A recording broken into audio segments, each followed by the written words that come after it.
the hell? Hi, how are you? I'm Mark Palchik, and I live in Washington, D.C. now.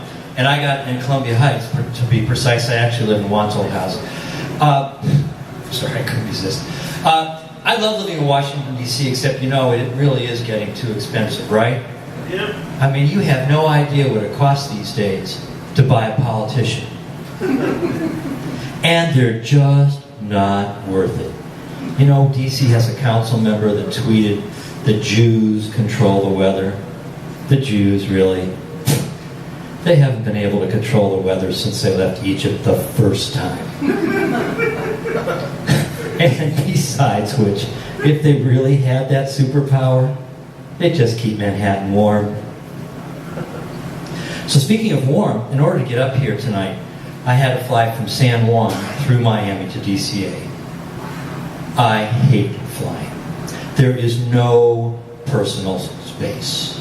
You always got the plus-size person that sits in the middle of the seat, right, with his arms out, thinks he's a condor and he smells like a condor.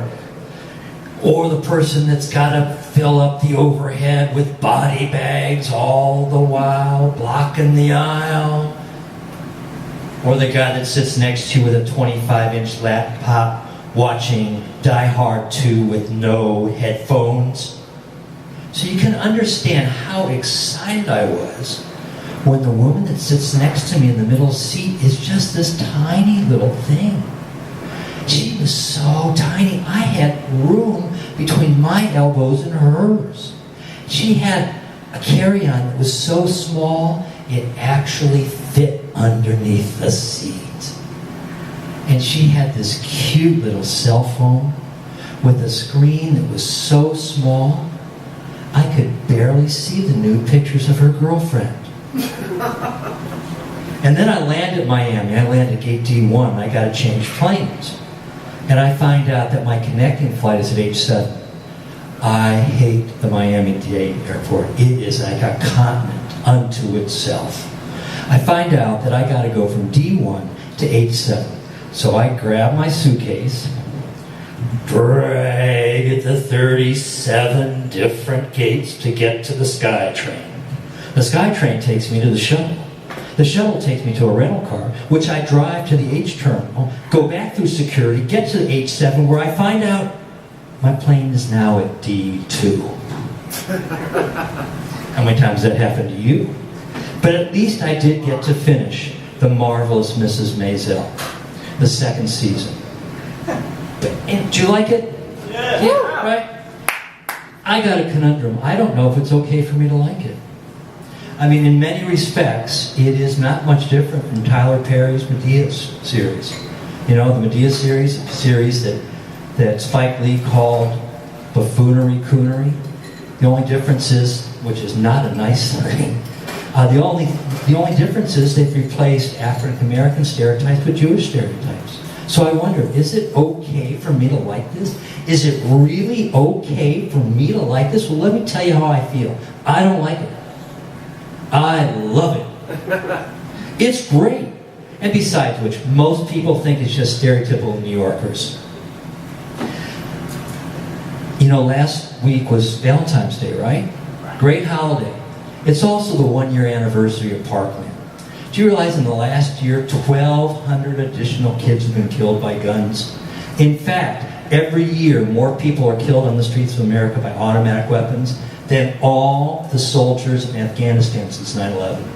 That's horrible. That's tragic. We got to do something about it, right? But more gun laws are not the answer. That is just liberal bullshit. What we got to do is let any psychopath that wants to buy a weapon, let her. Just so long as she takes it to Afghanistan. Because really, shouldn't we be exporting our fastest growing natural resource, domestic terrorism? We should let them make Afghanistan great again. Well, as I said earlier, I grew up in Akron, Ohio. And if you've ever been to Akron, Ohio, you happen to know that there is nothing to do in Akron, Ohio. Well, that's not true. You can always go to an evangelical church to be saved. And I went. Oh, yes, I did. And I got to see the Reverend Rex Humbard preach at the Cathedral of Tomorrow. Whoa! was amazing. He was so charismatic. He had the power to take away all of my sins. He had the power to take away all of my illnesses. He had the power to take all major credit cards, but not American Express. And boy, howdy, I wanted that power. So I went to my career counselor and I said, Rabbi, I want to be an evangelical preacher. Which is when I found out they don't let Jews do that. So I became the next best thing. You know, a lawyer. Come on, real. Lawyers are not that bad. They can be very useful as sleep aids. If you don't believe me, just ask one what they do all day. If you're not asleep in 10 minutes, you're not listening. And I get it. People like to call lawyers about as much as they like to call undertakers. But if grandma's died, you gotta call the undertaker. And you really ought to call a lawyer if you're the one that killed grandma. Look, all I'm trying to say was people would be so much better off if they only called lawyers before they did stupid shit. You know, treat lawyers like condoms. It's best to use them before you get fucked. Thank you very much. I'm Mark Palchik. Follow me at comedywalks.com.